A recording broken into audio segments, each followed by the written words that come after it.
माननीय सदस्य श्री सुरेश महात्रे जी।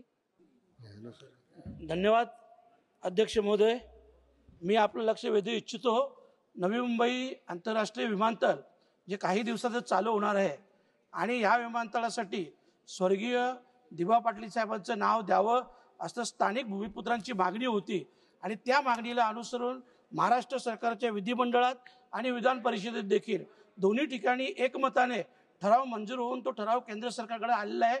मी दिबा पाटील साहेबांविषयी एवढंच बोलेन मॅडम की 2 वेळा खासदार, 5 वेळा आमदार, महाराष्ट्र विधानसभेचे विरोधी पक्ष नेते आणि खास करून त्यांच्या प्रयत्नामुळे 1989 मध्ये महाराष्ट्रात जी महिला भ्रूण हत्या प्रतिबंधक कायदा लागू झाला त्याचं समर्थन केंद्र सरकारने देखील केलं आणि 1994 मध्ये केंद्र सरकारने देखील त्या कायद्याला मान्यता दिली।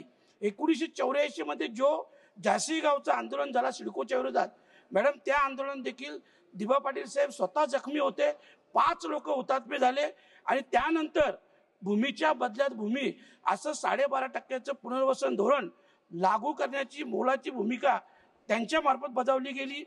2013 मध्ये जो कायदा लागू झाला भूमी अधिग्रहण कायदा त्याच तत्वावर तो लागू होता आणि म्हणूनच या ऐतिहासिक आणि सामाजिक योगदानाला उचित सन्मान देण्यासाठी महाराष्ट्र सरकारने 2022 मध्ये निर्णय घेतलेला आहे आणि म्हणूनच मी केंद्र सरकारला विनंती करतो की त्या निर्णयाची लवकरात लवकर पूर्तता करावी आणि नवी मुंबई आंतरराष्ट्रीय विमानतळाला स्वर्गीय दिबा पाटील साहेबांचं नाव द्यावं, जेणेकरून आतापर्यंत त्यांनी जे काम केलेलं आहे, समाजकार्य केलेलं आहे, त्या समाजकार्याला देखील एक मानवंदना होईल आणि त्यांच्या स्मृतीस देखील अभिवादन होईल अशा प्रकारची विनंती करतो।